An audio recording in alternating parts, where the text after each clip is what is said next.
not ready for those new mutations, then that could be a surprise. I get that. Any other thing that can happen that would send us down meaningfully?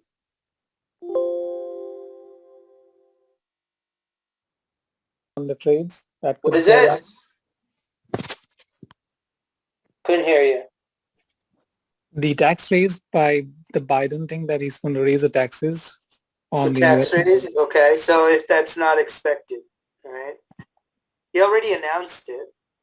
Now, if the market is discounting that it's not going to pass and it does pass, then that could be a surprise. Could it? But remember another thing, the market discounts the future too. So, no matter what the government does with taxes, the people who pay the most taxes always have enough to pay people to figure out how to avoid those taxes legally. It's kind of the nature of money, right? People who have money have enough money to pay people to tell them how to avoid losing their money to taxes.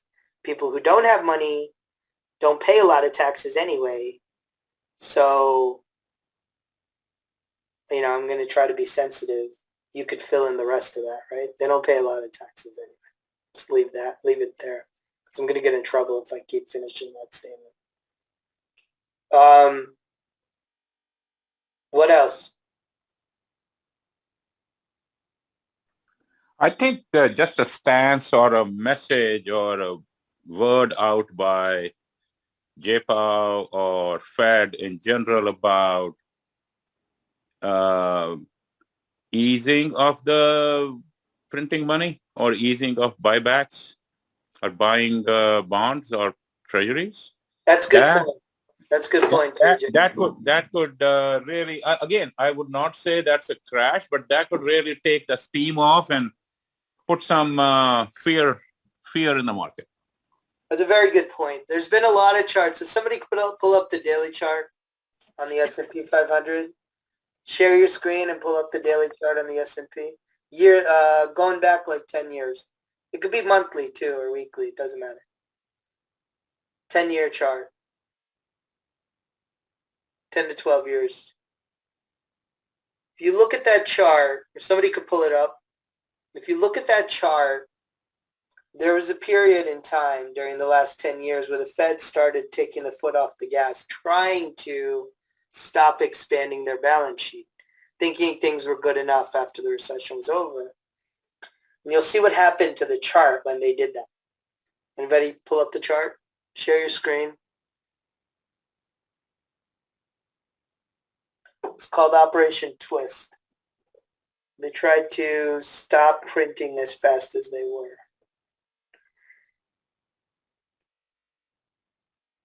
Who's got the chart up?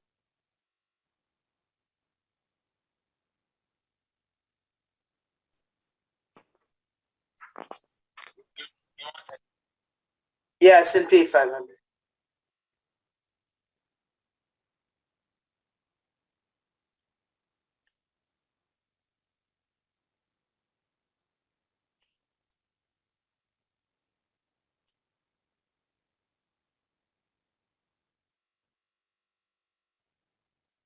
Yeah, SPX is good.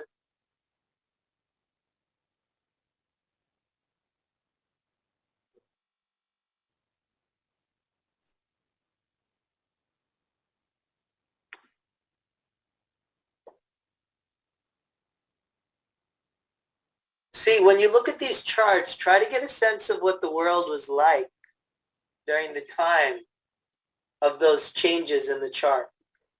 And, sometimes it's hard because it's hard to read news in that way historically. Nobody reads history anymore, unfortunately. So you got to live it. The only way to understand is to live it sometimes. But try to mark up your charts for major events. Because then you could think about, is this event similar to the last event? Sometimes the only way to do that is be in the markets, keep a trading journal, take screenshots, and remind yourself what's going on in this period. Okay? So if you want to go monthly, and go back like to 2009. Yep. Okay, so see 2014? that period, you don't have to zoom in, but let's just look at it on the chart. Yeah, if you hold your cursor there, 2014, 15, 16. See that dip there? That was kind of the first time after the recession was over that we had a major dip coming out of the European crisis. So go back 2011, 12. That was the European problem. You know, all the pigs, Greece, everybody's trying to default on their debt. We were worried Euro was in trouble. Okay, so that was the first problem. Then the second problem was 2014, 15, 16. Okay, that was when the Fed was trying to, you know, tighten up. Not tighten rates, but slow down their money printing. Okay, so yeah. But look, it wasn't that bad. Kind of sideways if you really think about it. And then after we were not worried that the Fed was really going to stop printing, then we took off, you know, for the rest of the decade. Then we had this Chinese crisis after that, 2017, 18, 19 was trade wars with China. But if you really zoom out and kind of blur your eyes a little, again, you could make a case for that as like a broadening formation, but sideways. Sideways broadening, right? Sideways to up if you look at the top of that range. We held the bottoms, nice solid double bottom, 2018, 19, 20. And then we, you know, started heading higher. Okay, and we continued that. Now, if you take the bottom of that broadening formation, what is that, Rowan, right where you have it? What's that level?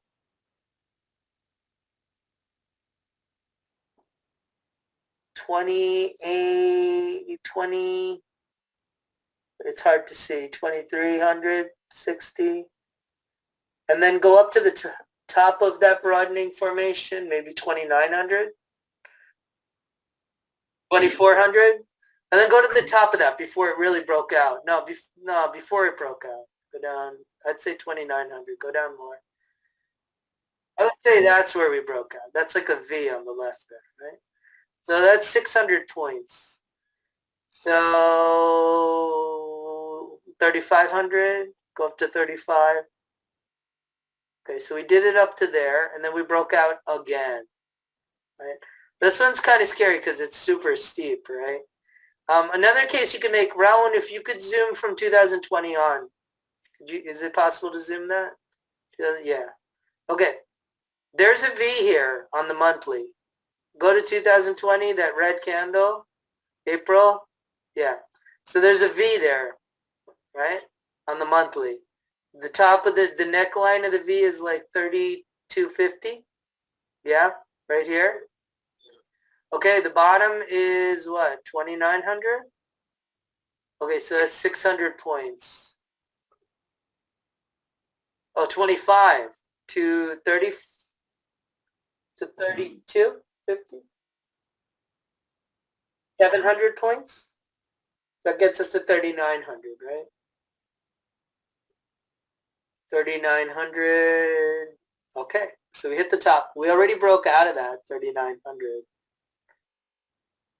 And now we're, you know, continuing. The other thing you could do around here is a bull flag. So go to the bottom again, 2,500, up to the top of the bull flag to the right. The bull flag ends at 3,500. Yeah. So how many points is that? 1,000, right? Now go to the bottom of the flag, which is 33. The bottom of the flag. No, the bottom of the new flag up top. So that's 3,300. And then you got to do the same distance. So what would that be? 1,000 points? Another 1,000 points. That would be a bull flag. Measured move. What would that be? 1,000 points from there where? Are we there? Right where we're at. Okay. So the end of the bull flag. So we finished the bull flag up here. Measured move. Measured move on the bull flag. So we finished it, you know. So then people would say go down. But it would be interesting to see if we can consolidate sideways and go higher. If we're going to come down, I would say the middle of that big candle. The big candle being 1, 2, 3, 4, 5. Yeah, the end of the first bull flag, that big candle that took us out. Yeah, that one. The middle of that would be support right there. What level you got there? 3470? 3450? Yeah, that would be our first level of support in my opinion. Go to the middle of that whole area of congestion. 3 candles back. No. Right where you live. Yeah. 3 candles back. That green candle, the middle of that. Yeah. So between the middle of that and the middle of the other bell-toed candle would be where we would find support if we sold off significantly. How much percentage move would that be down from the top where we are now? Yeah, between those two would be our support, I would say. Usually when you sell off, you go to the middle of a big candle. So, or congestion. And the only point of congestion is right there, that flag. So 1,000 points, what is that, 1,000 points? Not really. Less. 700? What'd you say, 700? How much percent? 18% drop?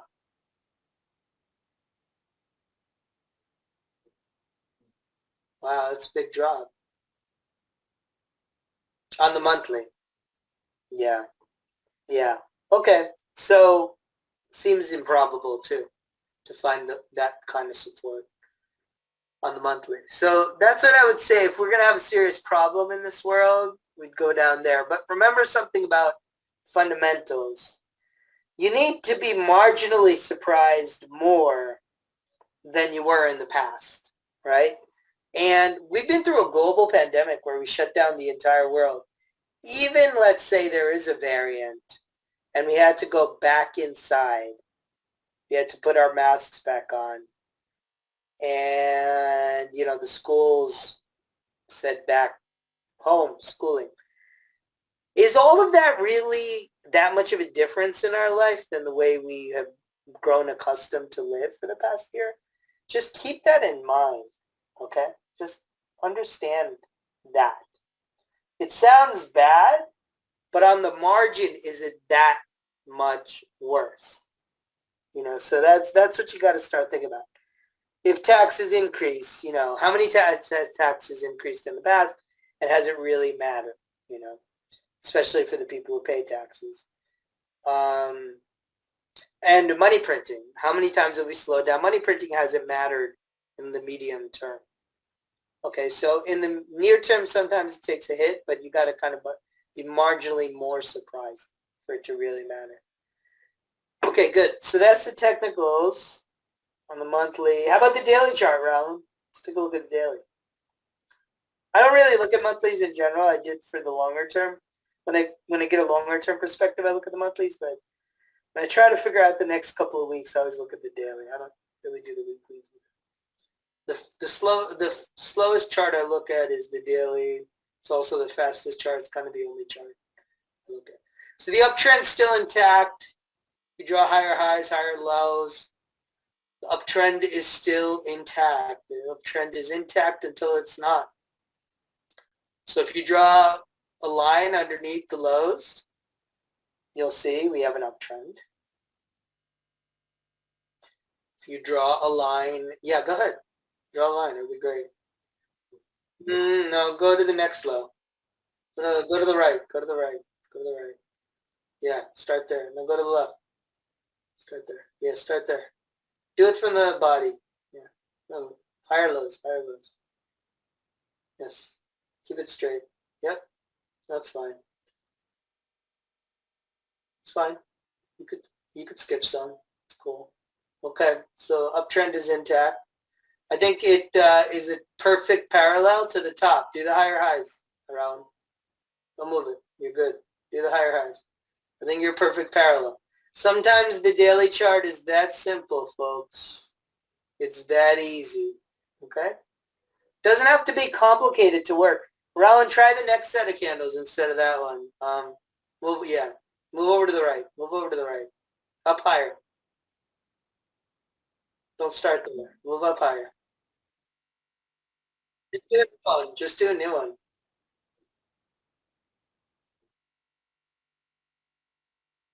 Yeah, but you already started one. Yeah. Move over right more. 22nd of March. 22nd of March.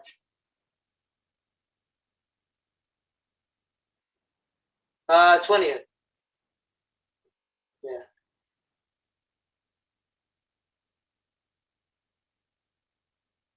Yeah. Can you delete the old one?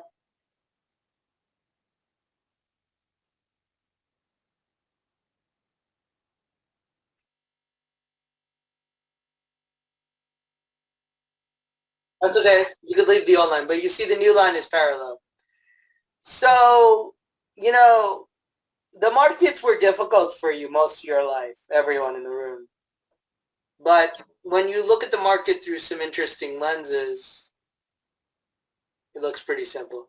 And you know what? Most of the time, it's actually that simple. It's usually a channel. You just have to know where the channel is.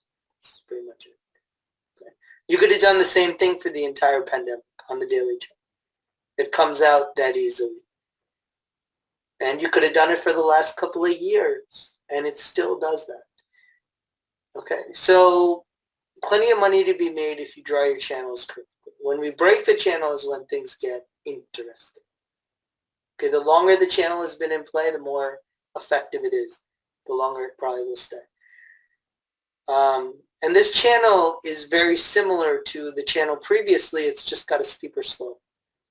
But if you go back to November, December, January, same channel, same way. Just a little steeper. This one's a little steeper. Yeah, you want to draw that channel, Raul? From November to March? Nope. Started higher, actually. Started higher. December then. Go. Yeah, right there. Started there.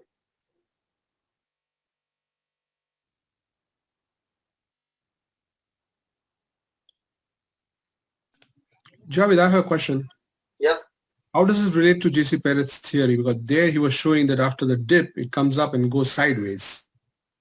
Here we are noticing that after the dip, it just keeps continuing to go up. Well, there was a sideways motion. Well, we were still in the up phase compared to history before.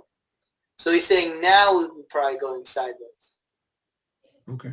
So remember, Arslan said something interesting last year this time. He said whatever used to happen in weeks and months happens in days and weeks now. I don't know why, but it seems to be happening that way in a pandemic. It moves a lot faster.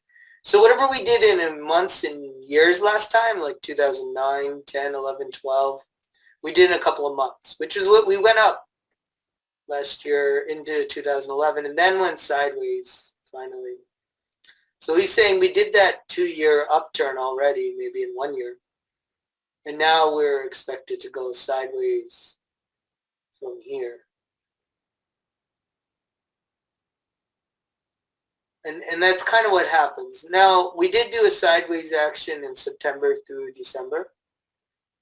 We also did some sideways from the beginning of this year to the end of April. Or the end of March, sorry.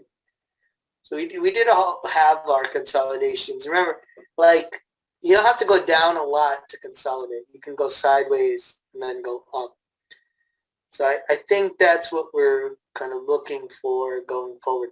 Now, another fundamental thing to think about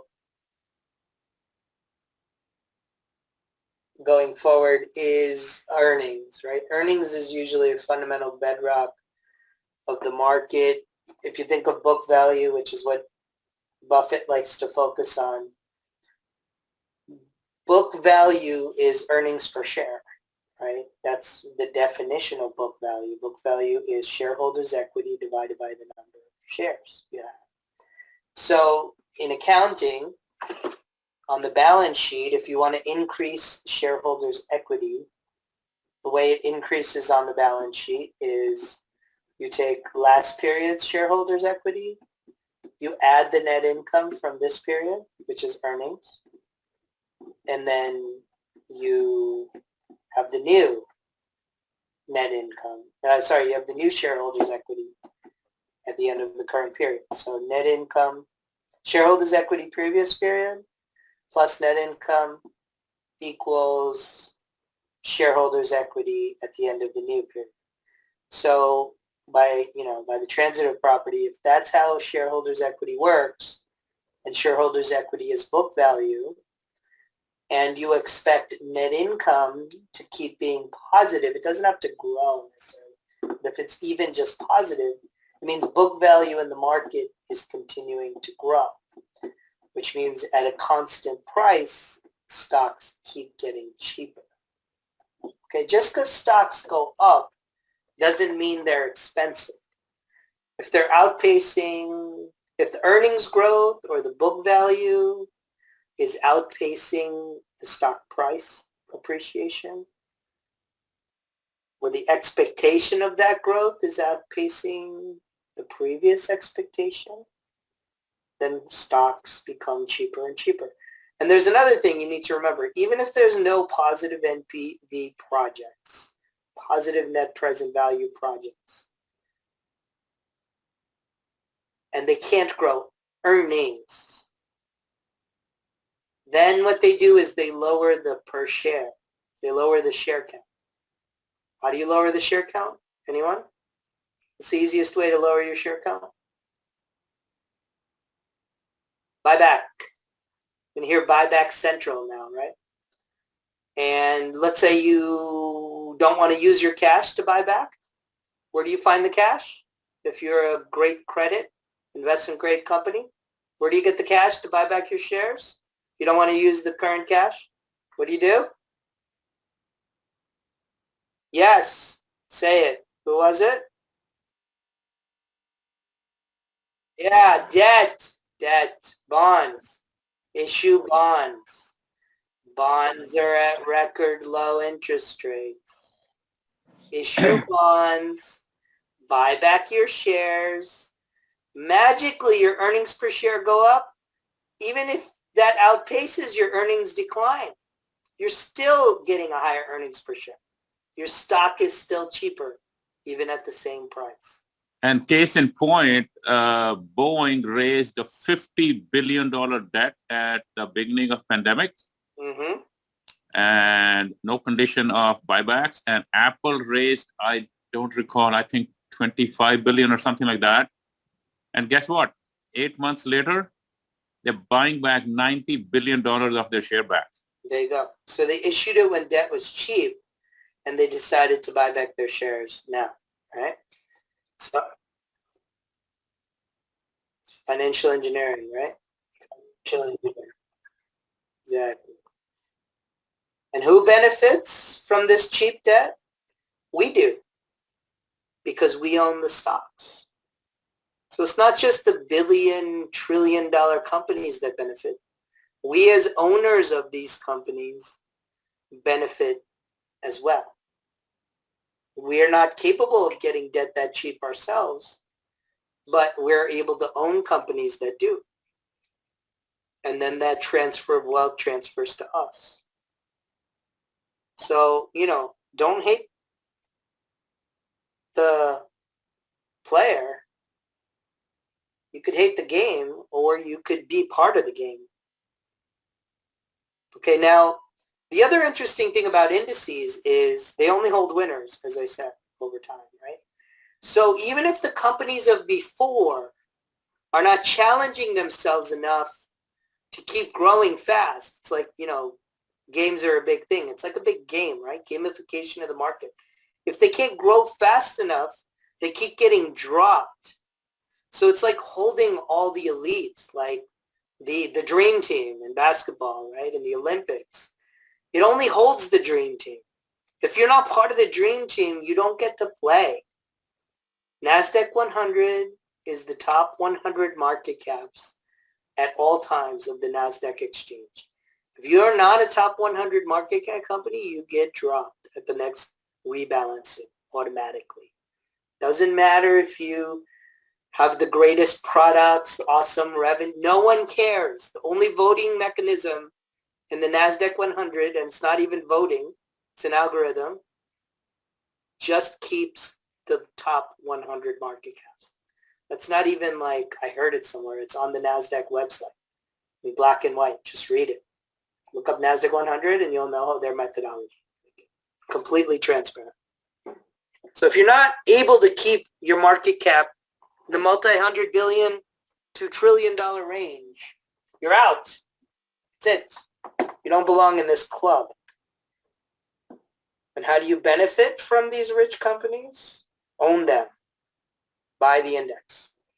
Buy the index of the future. By buying the index today, you're buying the index of the future because the companies of the future will be included in that index. So companies you haven't even thought of are probably being discounted in the NASDAQ. The NASDAQ could be holding a place for those future companies, and that place will be lost to those companies as the current companies cannot compete.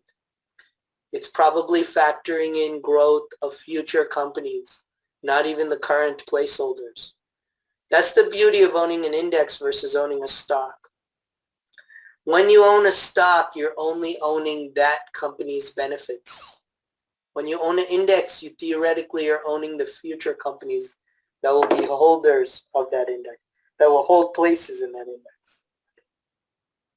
You're buying the image or illusion of growth in the future. You're also buying capital flows. If you look at the index as a commodity itself, how do people buy the US dollar? If you buy the US dollar, you're not getting any interest as a foreigner. You're getting so low interest. But why don't you buy the US dollar through equities, through the equity index? Then you get the potential for growth, and it's denominated in US dollars. So if you look at the equity index as a holder of foreign capital, any foreign capital that wants to hold US dollars, they would probably prefer to hold it not in currency, not in bonds, because both of those pay very low interest. They will likely hold it in US stocks. And one of the most efficient and liquid ways to own US equities is through the index, again. So it represents foreign capital inflows too. And it's one of the most liquid instruments in the world, the indices.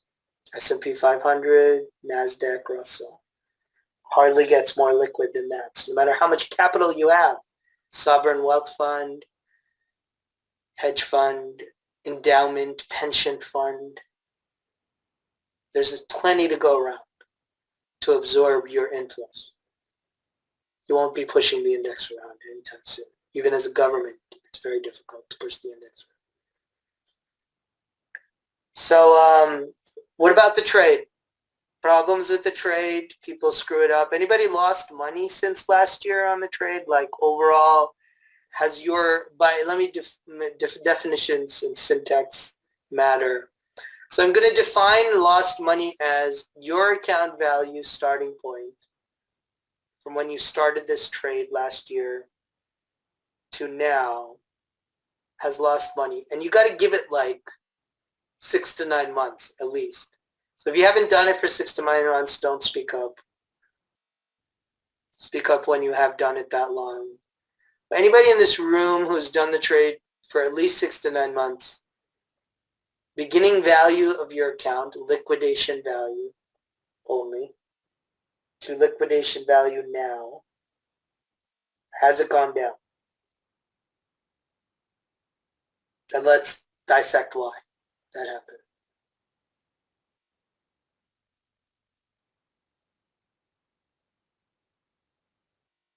Okay, no one. Good. So anybody frustrated with the fact that they probably made less money than they would have if they did buy and hold?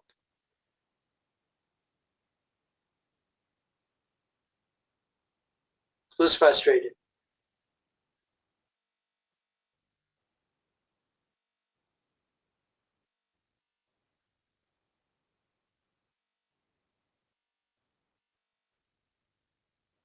Okay. Missed out on GameStop. Just kidding. Okay, GameStop, what happened? No, just kidding. Oh yeah, would have crushed it. So no, I mean, I think we've been through it enough on this call, and we probably have the same people. So, if you want to do buy and hold, this is America. It's not like China. It's not like we had a military coup and the military runs our government. You could do whatever you want in this country. So You want to own stocks? Own them. Buy all the stocks you want. Keep it in a separate account. Buy and hold, I would suggest. Long-term horizon, buy and hold. It's great. I made most of my money that way most of my life. Buy and hold. It always works. Give me any chart in the world and I'll show you a period where that works. If you don't think it works, your time period is too short. I said long-term. Okay, buy and hold always works.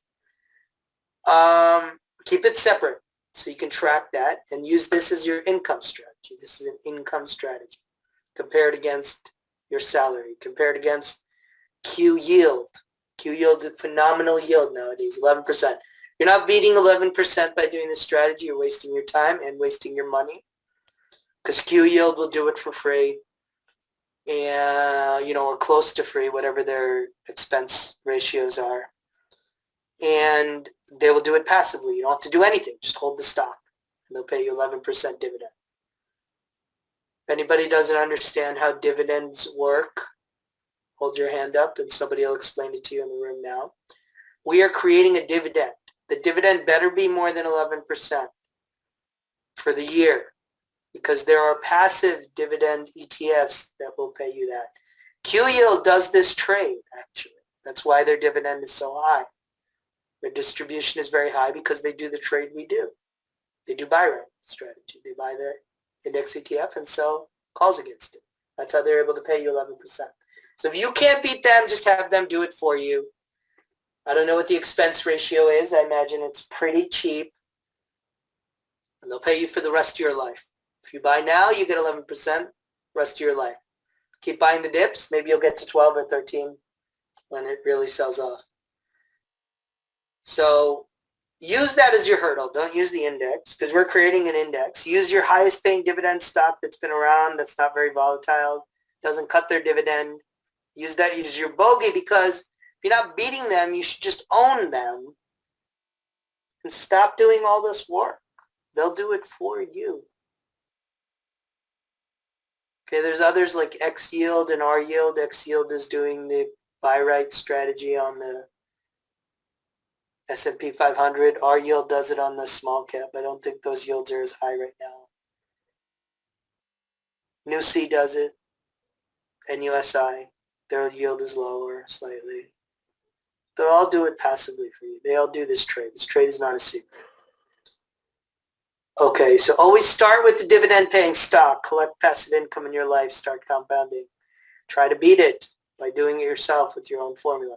If you are not capable of beating it, just own the dividend stock and own a portfolio of the stock market like the S&P 500 or NASDAQ. Hold it for the long term. You do very well. Every advisor will tell you the same.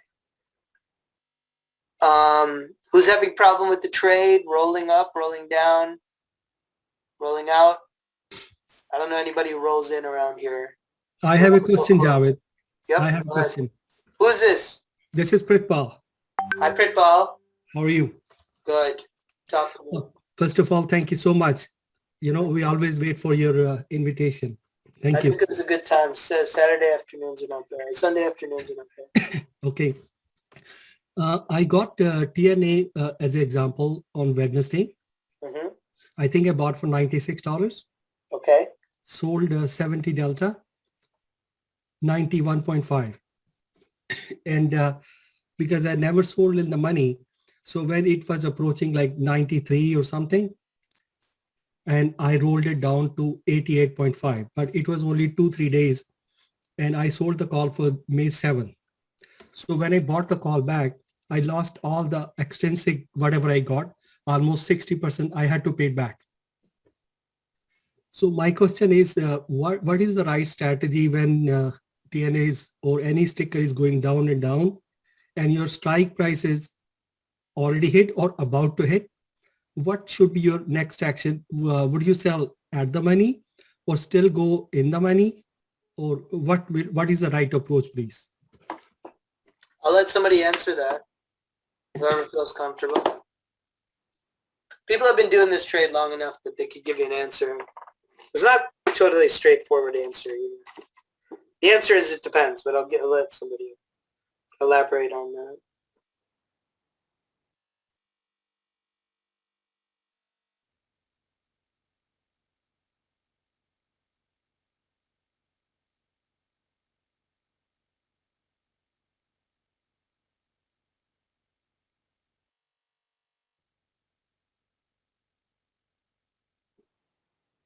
Who wants to take a shot at that? Stock's going down. It's going to go through your strike. What do you do? JJ, okay, JJ, go for it. Oh, yeah. Sorry, I was doing something else. JJ, Okay. stock's going down, Yeah. and it's going to go through your strike. And you probably your expectation is it's going to blow through. What do you do?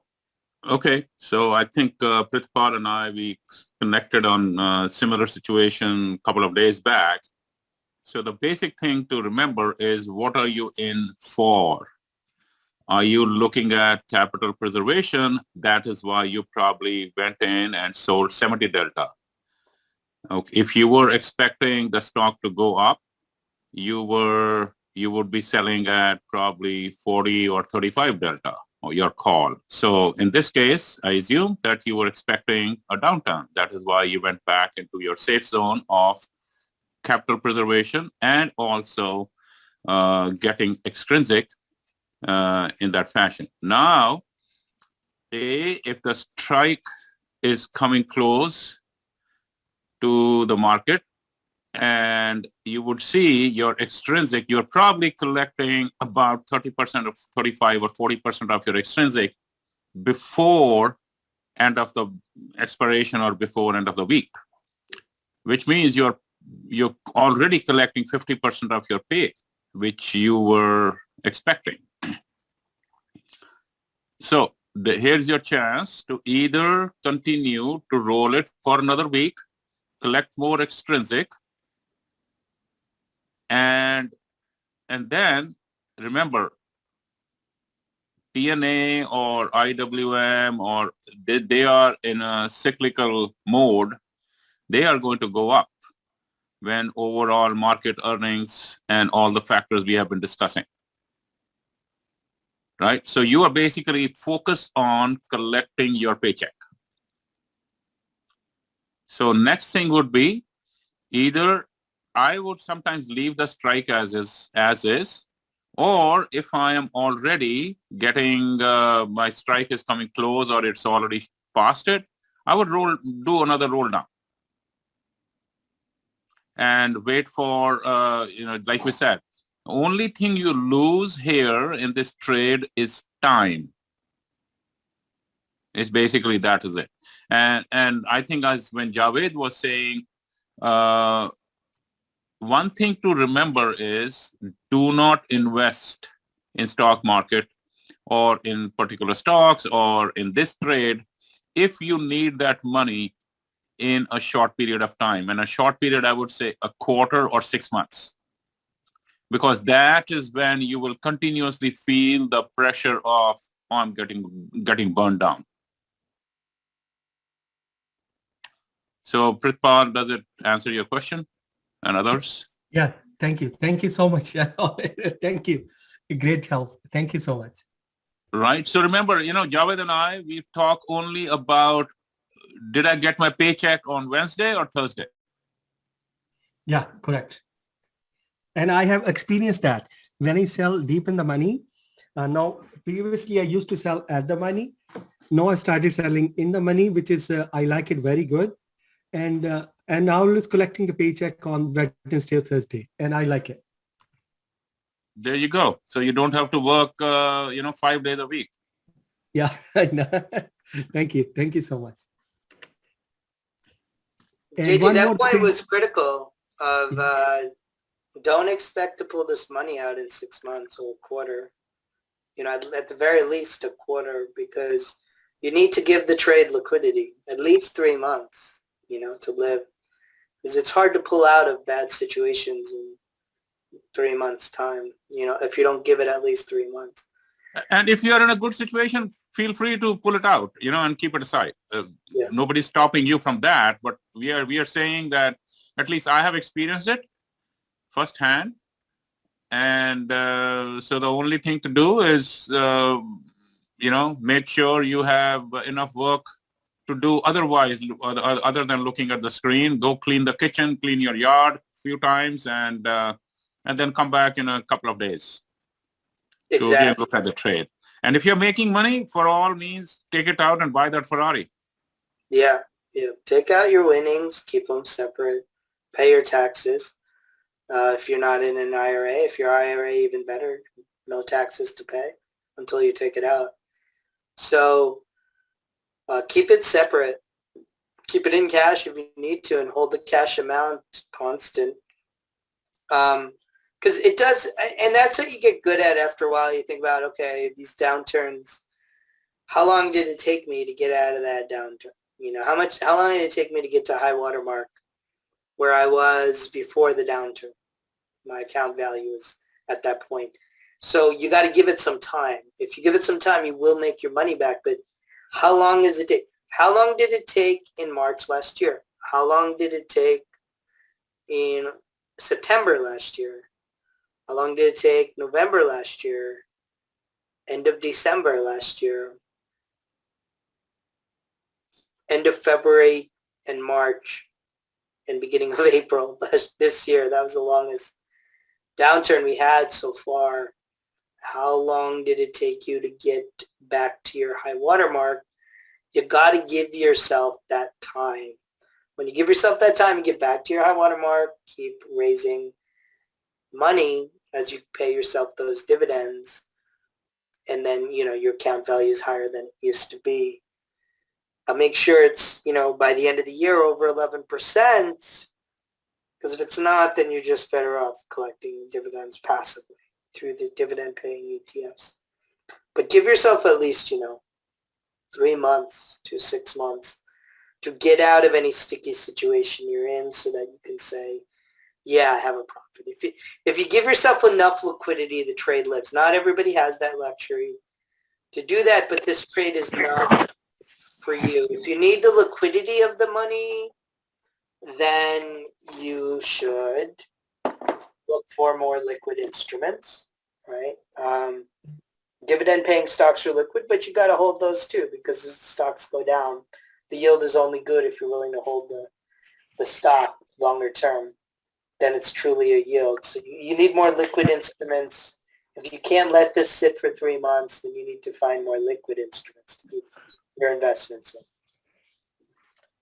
But this is an illiquid investment. You got to give it at least 3 months before it pays you your salary.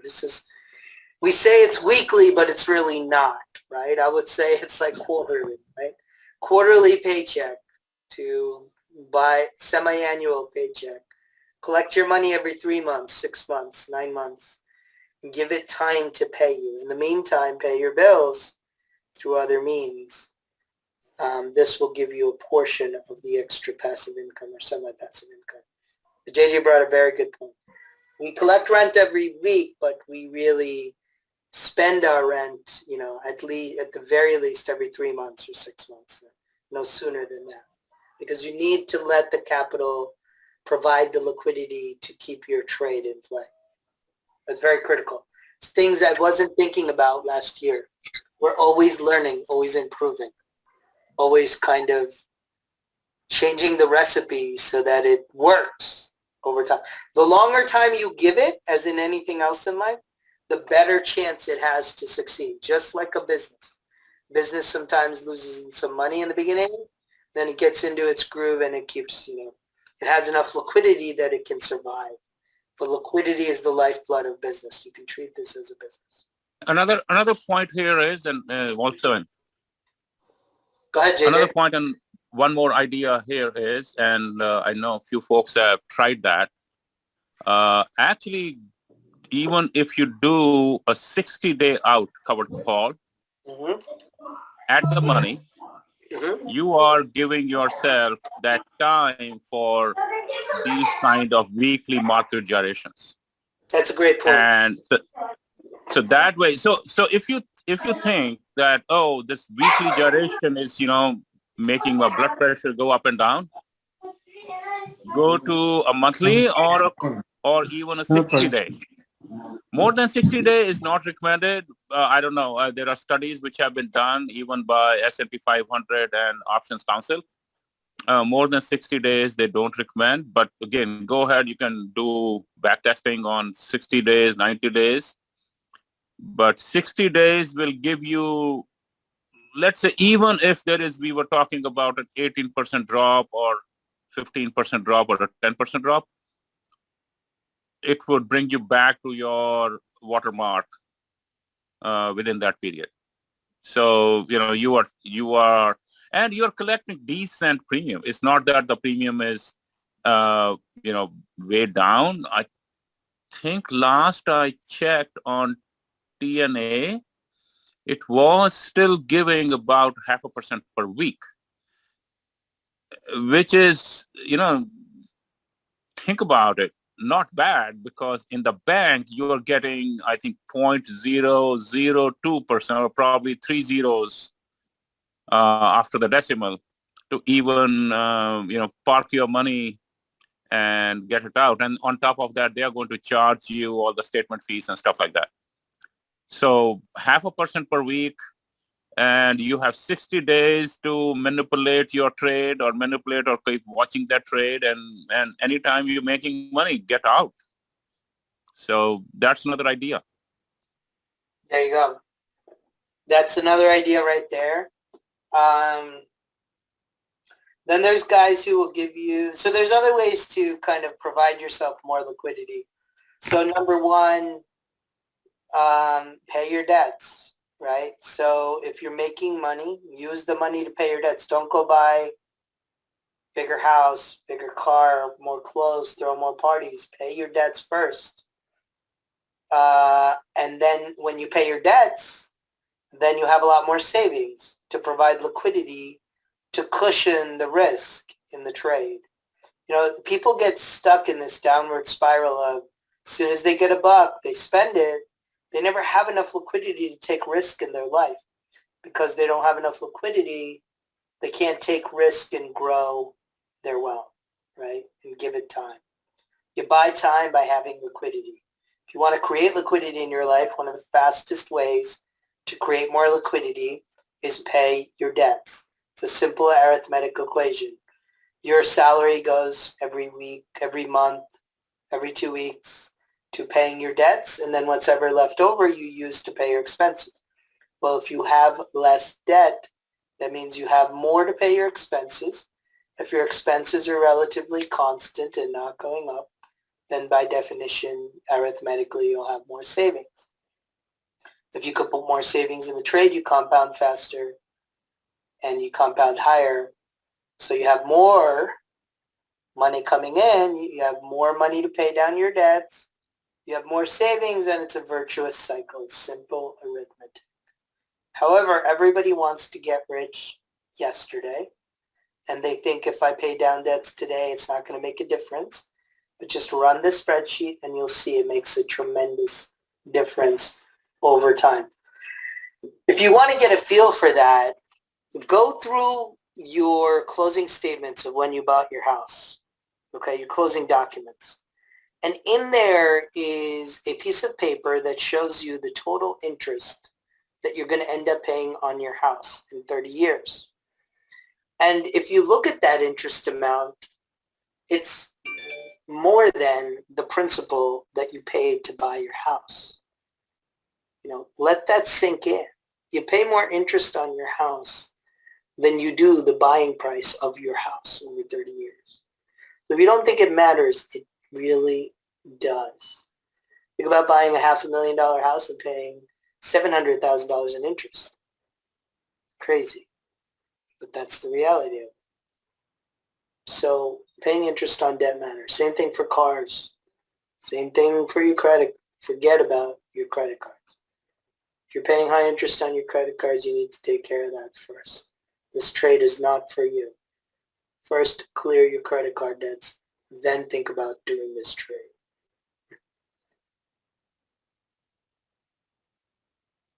So liquidity, liquidity, liquidity. Anybody testing out new ETFs and what your experience is with that? I think before you even bring it up, I'll bring up something I brought up on the last call a week ago. It's like Labu, or any of these other ones. You got to treat it like a business when you're going into a new ETF, like it's a new business. Every new business has that period of time in the beginning where you lose some money to get the business going. So when you get into a new ETF, give yourself that couple of months to lose money in that ETF while you're bringing that cost basis down. Keep bringing that cost basis down to a range where it's lower than the new range of the ETF because it found a place higher. And then when it did, you should be making money from that point. So just like a business, you lose money at the beginning, you've lowered your cost basis, the business is stabilized, just like an ETF will stabilize over your cost basis. And then you should be making money just like in a business.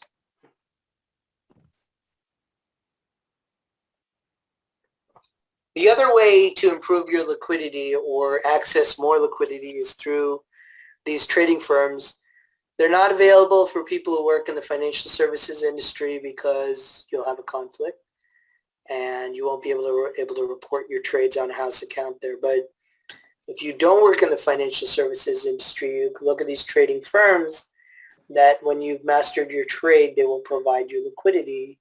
So you're making money on their money. You'll have to put up some of your money so you have skin in the game ahead of their money. And then you can make money on your money and their money as well. So that improves your liquidity, creates more absolute profit over time if you are consistent. And then that helps you pay your debts and produce more profit as well with OPM, other people's money. You could also get a license. In America, if you pass the SIE and Series 65 FINRA exams, you can get a license to manage other people's money and collect fees doing this trade. Now you're competing directly with the private wealth groups or insurance companies, annuity companies. So you can charge people for doing this trade for them. You could do it on somewhere like Collective 2. Then they could connect to your account, and whenever you do your trades in your account, it automatically trades everybody else's account. You can do that on Interactive Brokers as well and connect them to your trading platform. And then whenever you do trades, it waterfalls through everybody else's trades. Charge them fees for that. So there's plenty of ways you can take your skills here and monetize it beyond your own capital base. And there's plenty of people in this group doing that now as well. You could run a fund, run an investment club, collect fees for that. So many ways here in this country to monetize your skills in the markets if you feel confident in what you're doing. The big banks are competing with you, the insurance companies, but they charge hefty fees and ask for a tremendous amount of liquidity from their customers. So there's plenty of room underneath that, or even competing at the same fee level as them, because it's so hard to find somebody who will do it for you, who is willing to accept your money. So definitely you can compete with those guys, compete with the big guys.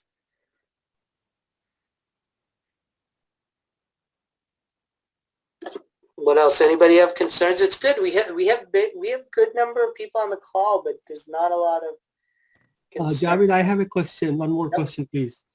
Yep. This is Pritpal again. Yep. Oh, if you can slowly, repeat the dividend-paying ETFs you just mentioned. I just want to write it down because I was not able to listen that voice clearly. Note, so it will be very kind of you if you can repeat it, please, slowly.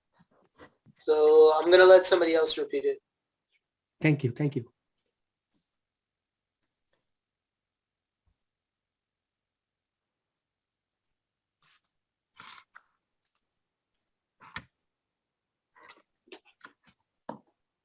Who remembers the dividend-paying ETFs? I think it was Q yield, Q and YLD, Q yield. Yep. And the another one was RYLD. Okay. That's only two I remember. I believe all of them ends in YLD, right, Javed bhai? No, I mean XYLD too. Yeah, some of the ones I mentioned end in YLD. You're right about that. XYLD, but that's just one company. There are many companies that do this. NUSI, NUSI. Remember, my research is not the absolute research. Do your own homework. Professor Google is your friend. I think there's a website called ETF. There you go. There's a website which will give you all kind of search parameters. There you go. Dividend paying ETFs. You can Google that. Okay. And sorry, what was the last one, Javed? Sorry. NSU, what did you say? NUSI. NUSI. Okay. Thank you. But remember, just because I said it doesn't mean they're good. You have to do I your know, own. I know. It's for entertainment only, right? Exactly. Entertainment. It's for your entertainment purposes only. Yes, I remember that. Not financial advice. Thank you. One day I Thank might you. get a financial advisory license, but I don't have one right now. So it's all Okay. for your entertainment purposes. If Dr. Yasser Samra says it, it's pure financial advice because he is a licensed advisor. But when I say it, it's for your entertainment. You got to do your own due diligence. Or Yes. talk to Dr. Samra and see if what I'm saying is nonsense or not, because he is a licensed advisor. He has a Series 65 license with FINRA, and he is registered with the New Jersey SEC too. Thank So, you. Thank you so much. Yeah. But the dividends are great. There's nothing better in the stock market than a dividend. I mean, a company is making cash and they're paying it out to you. You're doing nothing but taking risk in that company by owning their shares. It's the easiest money you're ever going to make in your life is a dividend.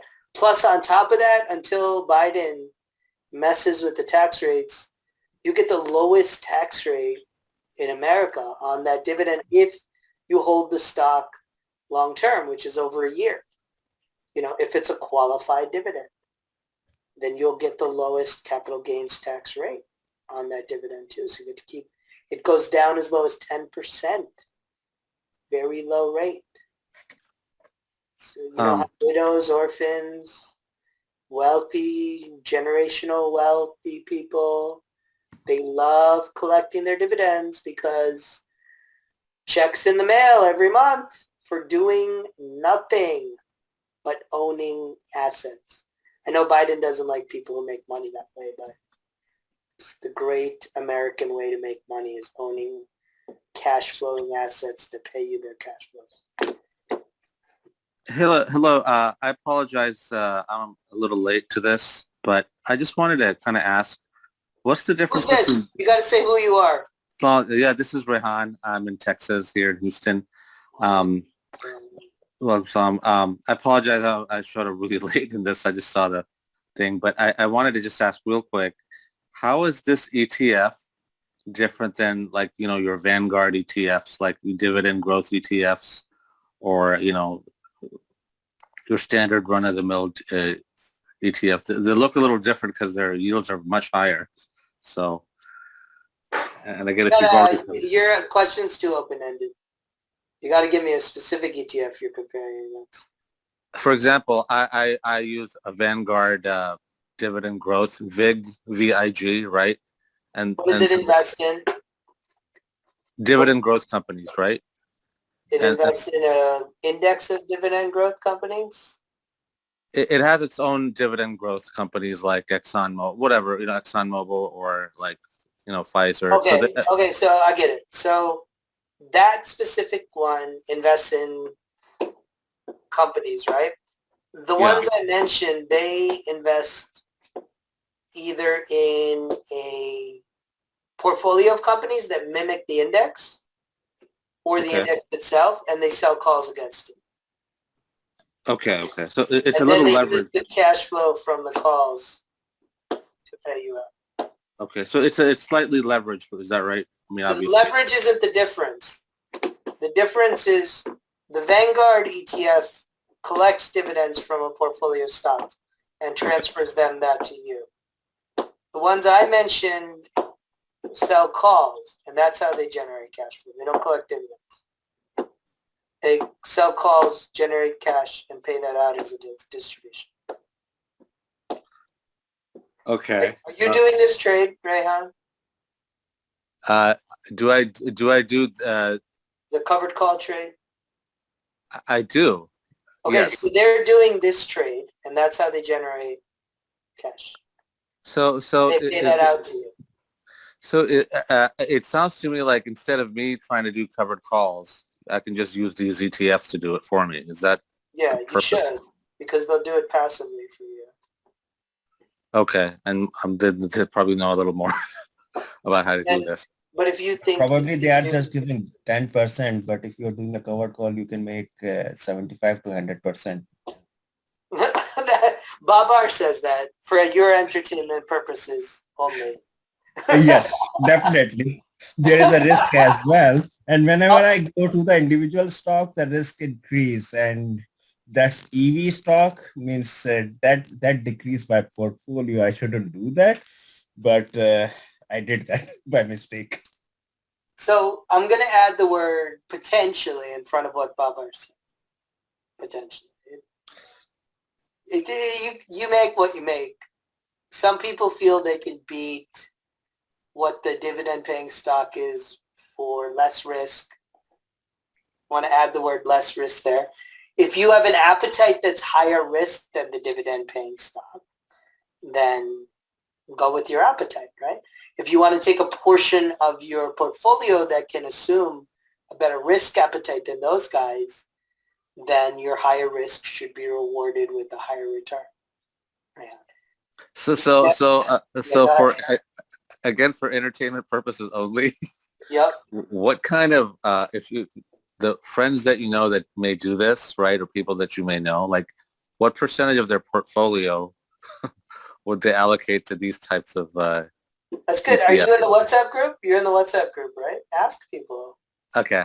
Ask people directly. I have no idea, to tell you the truth, but ask people. It's a free country. You can approach people and ask them. Okay. Ask them. If anybody wants to reveal it here, people sometimes private about that, which I respect everyone's privacy, of course. So ask them directly, and then they'll tell you maybe if they like you. If they don't like you, then some other things might happen. But people who like you, ask them. People who are comfortable with you and trust you, ask them what percentage of their portfolio. It's a very good question. I have no idea. I have 100% of my portfolio in the trade. So Okay. my mom has like 70% of her portfolio in the trade. So that's my percentage, but that's for your entertainment only. I Sure, expect of course. no one to do what I do. That's why it's always entertainment. I never expect anyone to do what I do and copy me. But everybody has their own life, right? Like part of the answer there will be driven by how much income you're making out. For sure. With a W-2 income, how much you're making in the businesses you own that are passive, how much wealth you had before you thought about this trade, how much debt you have, and what kind of debt that is, and what the interest on that debt looks like, how much inherited wealth you currently have, or how much you are going to inherit in the near to medium term. What your cost of living situation looks like, where you are, how old your kids are, how old your parents are, what the health of your parents or kids are, so like, remember, I don't think you're even going to ask the question after what I just told you, right? What's the answer? The answer is everybody has a different situation in their life. What your risk tolerance is, right? How much bandwidth you have to deal with a trade like this, how much of a stomach you have for risk and downturns or things moving against you and having to provide liquidity, how much patience you have, how much of a patience you have for understanding, learning this trade and always feeling like you're learning something new with it because you never quite figure it out. Yeah. Now you've realized everybody's situation is different. And nobody's situation will be like yours. That's why you need advisors, right? They can kind of dissect everything that's going on and then suggest to you based on all those factors that I just described to you, what might help you going forward that you'll be comfortable with. Everybody has a different situation. That's kind of what makes the market interesting, right? Not everybody has the same situation. So there's always an opportunity in the market for somebody else. Same in business, right? So there's a business opportunity because somebody's willing to take the headache that somebody else is not. We're willing to take the headache of selling all this premium to everybody who's not willing to think about the market. That's probably why they're buying the premium from us. One of the biggest customers of the premium we sell are guys who don't want to worry about the market going down or going up too fast. So they just buy the premium for us so they don't have to worry about it and think about it. We sell protection. The extrinsic you're selling in the calls is the same extrinsic in the puts. So everybody buying extrinsic in the puts is juicing up the extrinsic in the calls. It's the same, or there would be a pure arbitrage there. So anybody who loves to protect their portfolio with puts, whether it's Fidelity, Vanguard, Wellington, T. Rowe Price, State Street, or the guy down the street, they're all buying the protection you are selling. The fact that they want peace of mind is what gives you a business as an insurance salesman. We are just insurance salesmen. We sell insurance to the rest of the market. For that, we get paid a fee. The fee is the extrinsic value in the option. We get paid to wait. As long as we're willing to hold that insurance policy for them while they need it for the week, then we get paid by Friday for taking that risk for them. Yeah. Thank you. Thank you for that answer. It's great. Great stuff.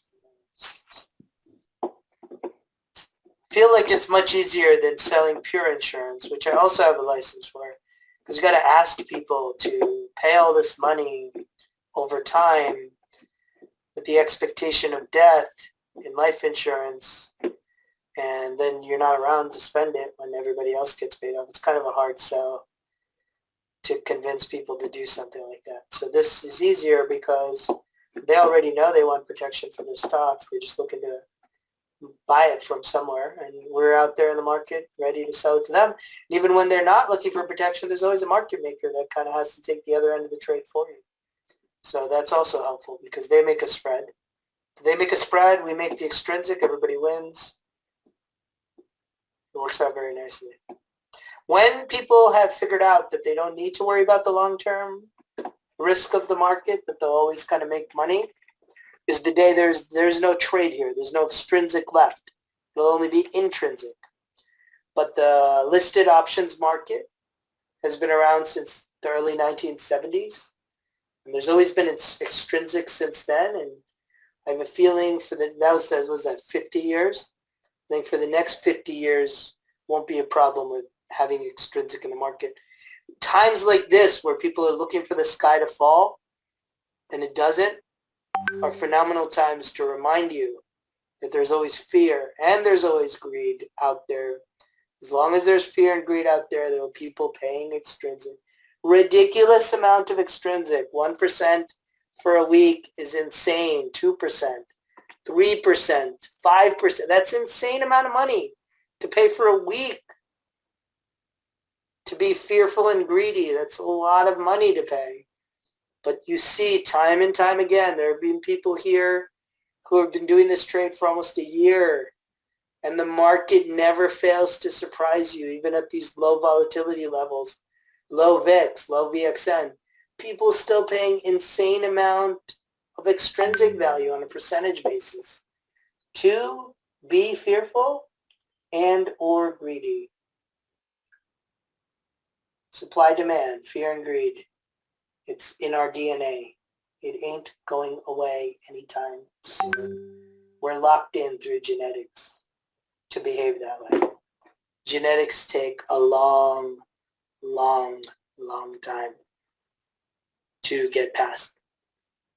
Hundreds of thousands of years, millions of years to evolve from your genetics. Not in your lifetime, is the short end of it.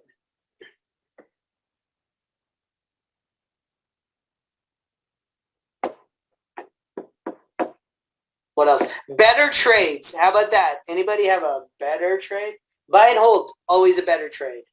Dividend paying stocks, always a better trade. What else? What else is a better trade out there? and why. Now, I'm going to frame this.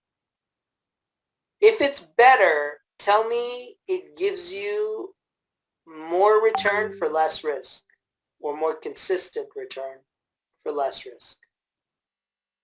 Not I can take more risk and make more. That's not a better trade. I'm going to fix the definition. Take less risk and make a higher return or a more consistent return. That's my definition of a better trade. Maybe hold the stock and sell away out of the money calls. That's I am doing with the AMD since long. That's a great strategy, right? A lot of people are retiring, holding these huge portfolios, and they're like, well, I can wait, which is good, and they've made money that way.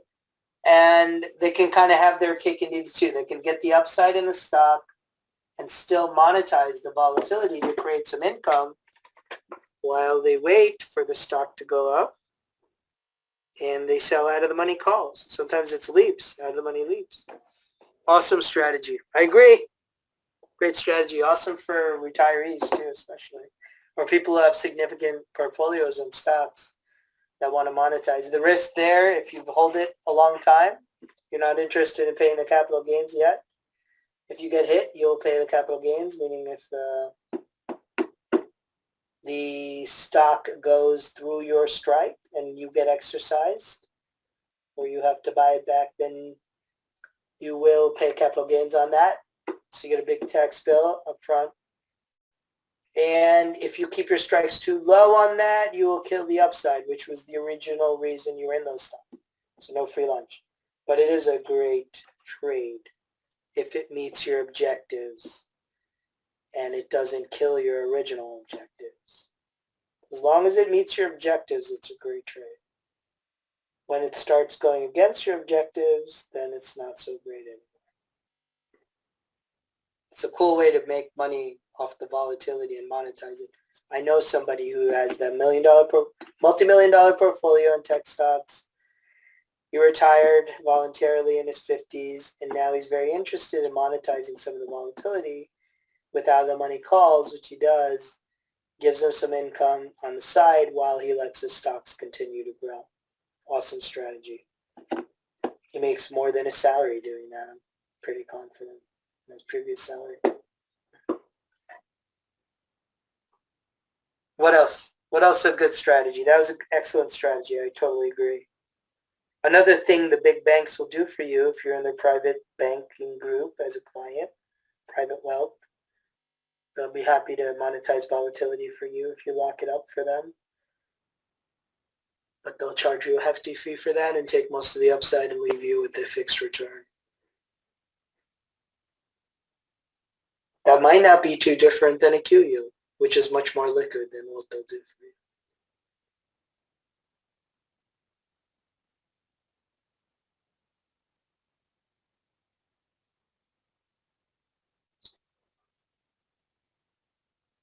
Okay, so we cleared 2 hours here from the original time.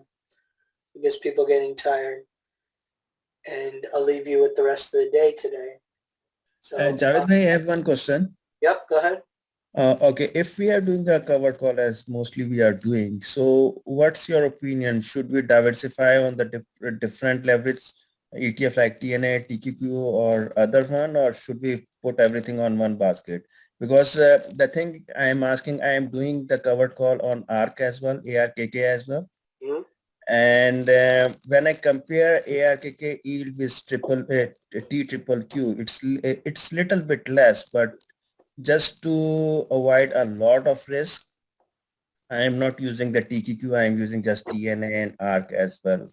So my question is probably that should we do the covered call into the multiple ETFs for the diversification, or should we do it only one to make it easier? Because as your number of calls grows in the multiple ETFs, sometimes it's not easy to manage if you are managing multiple accounts.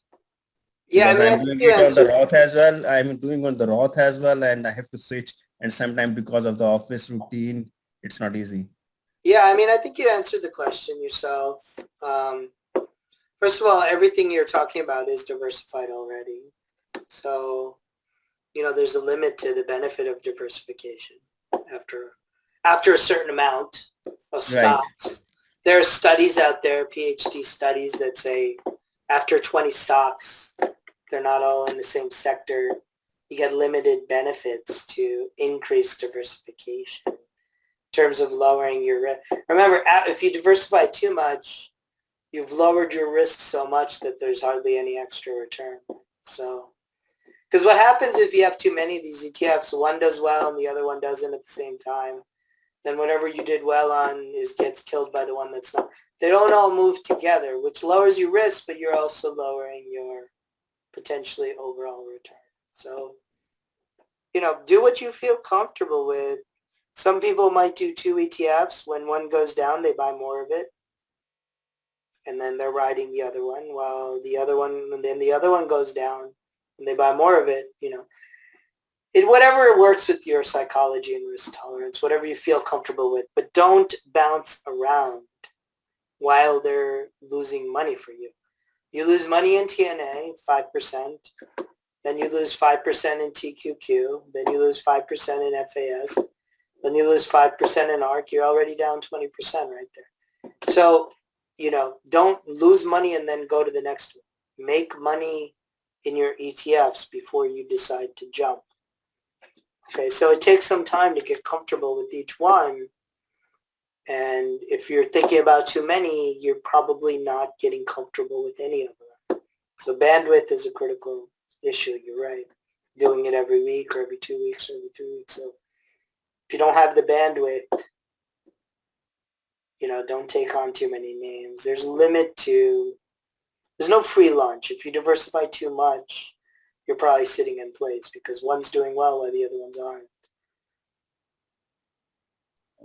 Okay, got it. That's the problem which I was I was having. Probably I have too many calls for multiple ETFs or multiple stock. So I will reduce the number of them. Great. Which I can easily handle. Yeah, exactly.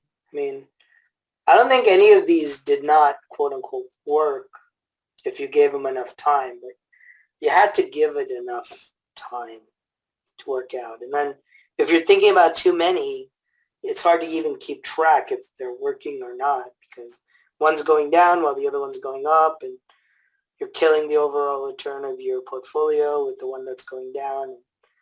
If they're not catching up and you're not lowering your cost basis on all of them, then, you know, you might be treading water in the same place. So I do want, you know, I lower my cost basis on it. And then when my cost basis is low enough, you know, I fully intend to double my money on whatever ETF I'm on if I give it long enough time. Because I will have enough extrinsic. Hey, Javed, a quick question. What is like, some people, they want to, you know, some of my family members, they want to enter the trade, but they don't have much money. They only have like maybe 15, maybe 20,000. Like what ETFs can they start with to, you know, at least see some gains? Q-yield, right? The ones we listed. Anything that does a covered call, you know, distribution. Those dividend-paying ETFs are great to start with. When you don't have a lot of capital to put out there, collect a dividend so you get the feel of compounding passively. No, they want to do the actual trade. They don't want to just let it sit there in the yield. You know, let the other thing do the work for them. They want to put in the work. Hey, you can't. They just can't. There is no option for them. If you don't have significant capital, you can't do the trade. Okay. Simple as that.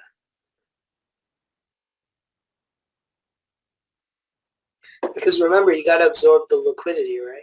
You've seen, Khaled, you've been here for close to a year. If somebody can't absorb the liquidity, it's not just about taking the initial position. They need to absorb the downturns. Yeah. If they don't have that, they're going to suffer in this trade. They're not going to be able. You also got to be able to ride it up. You got to keep putting cash in when it's going up. If they can't do both, they're going to lose money. So they're better off not entering the trade. That won't be very entertaining for them. Anybody suggest like a liquidity amount that they think works? Minimum liquidity? For like everything's $100 now, so TNA, FAS, TQQ, everything's $100. So what would be a minimum liquidity amount you think is good? It's not $10,000.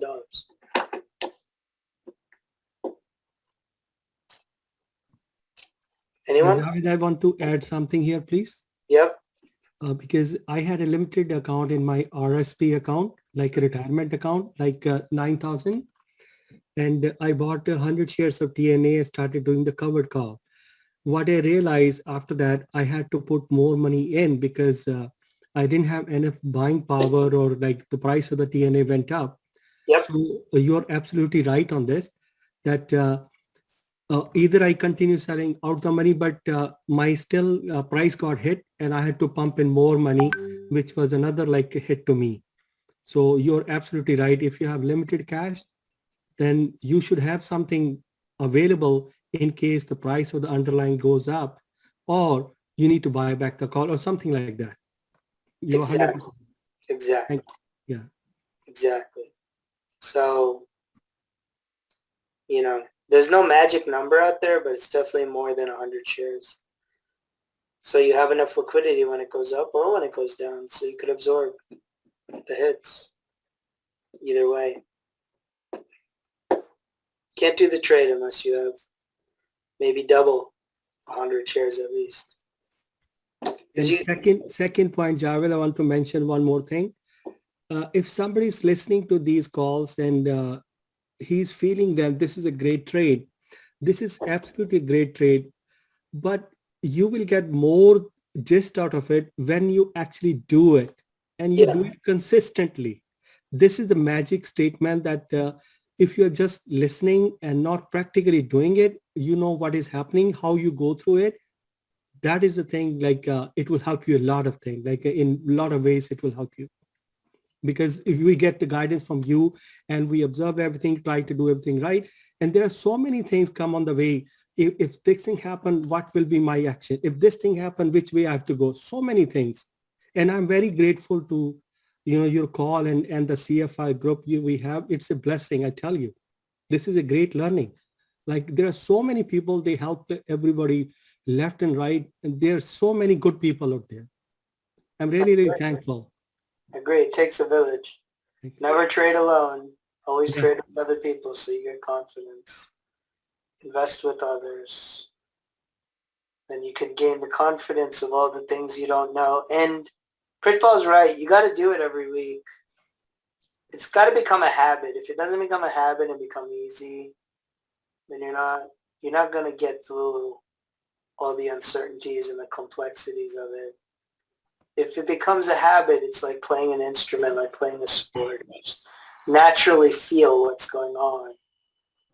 And then all the different factors that are involved, call, put, strike, expiration, underlying, index, direction of the market, liquidity, roll up, roll down, roll in, roll out. Seems like a lot. But when you do it for a while, you kind of narrow it down. It just becomes natural to you after a while. There's plenty of people who are technologically oriented here.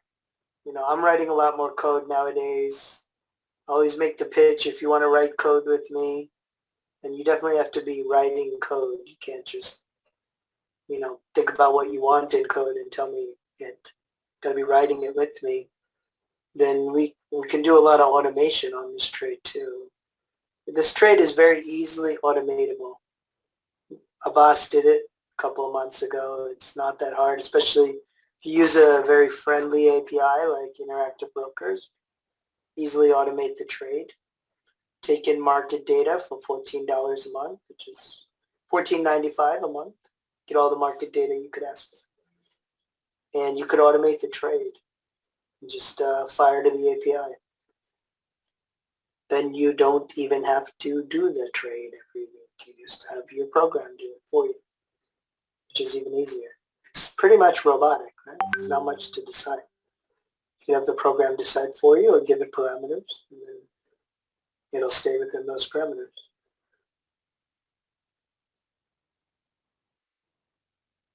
But you can ask him.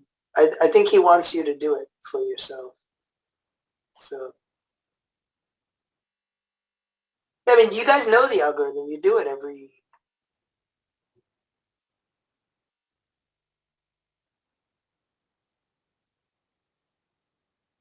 Yeah, you should ask him what his... But doesn't mean his method is what will work for you. But, you know, the great thing about this group, it's a good question. What's the algorithm? Everybody has created their own algorithm in this group over, like, you know, better portion of a year. So that big secret of everybody's secret algorithm that works, you realize is not so much of a secret. It's just hard work, right? So everybody has their own algorithm here, which is very valuable because you've proven to yourself that your algorithm generates cash like a salary, similar to a salary. Salary is paid fixed amount every 2 weeks. This is not. Similar to a landlord, right? Similar to a business owner, collect some profit on a regular basis. So you have an algo for them. Now, coding the algo is simply understanding the code itself and writing it to execute the algo that you already know. But I would venture to say you all have as good algos as the one Abbas came up with, or even better for your particular needs.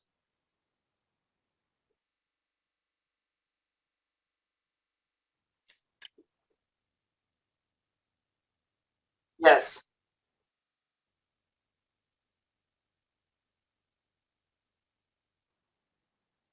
Yes.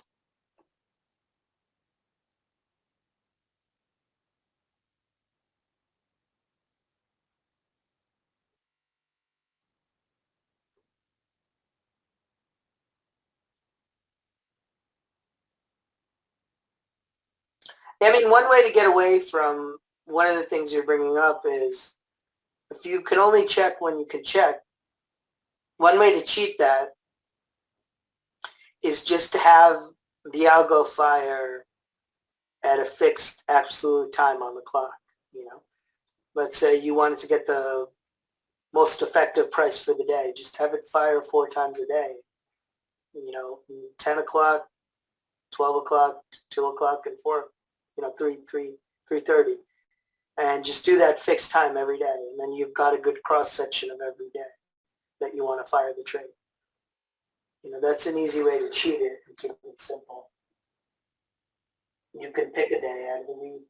You can throw in scanning the market for being at a certain delta. You can scan for a certain extrinsic, you know. So all these you can constantly scan for and decide.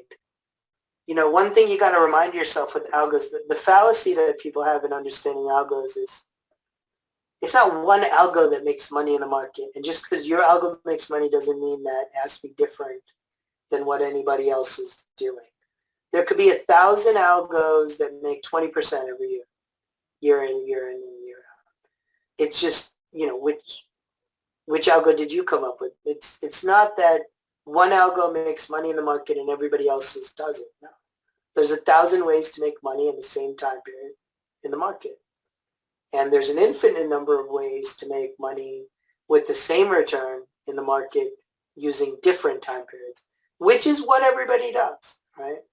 So we all have different entry points. We have different exit points, which by definition means we have a different time period that we're doing in the market than anyone else. When you have a different time period, you can make, there's an infinite number of ways to make 20%, 15%, 30%, infinite. Because we all have different time periods. You can slice time pretty infinitely down to the microsecond.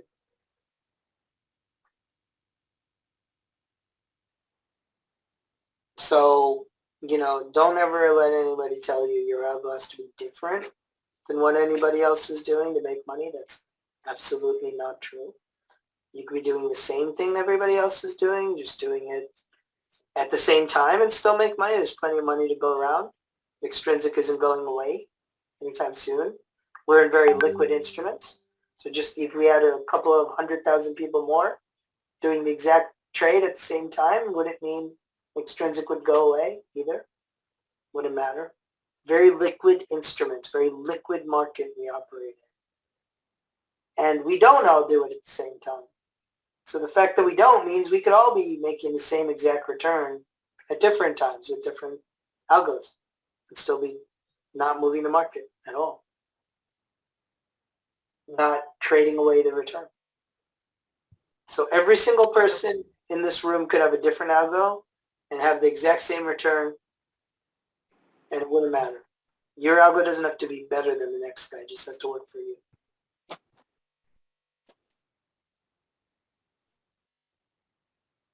Yeah, that's the key.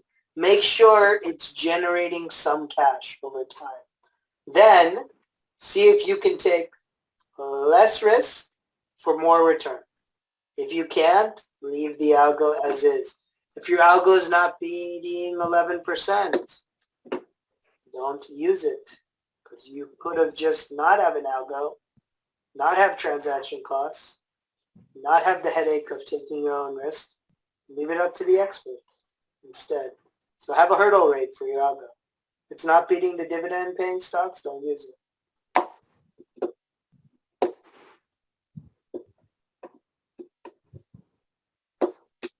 But yeah, DM me, direct message me if you're interested in writing code. You don't have to know a lot. You just have to be comfortable with writing code. I'm writing my phone number in the chat, so you can direct message me if you want to write code with me.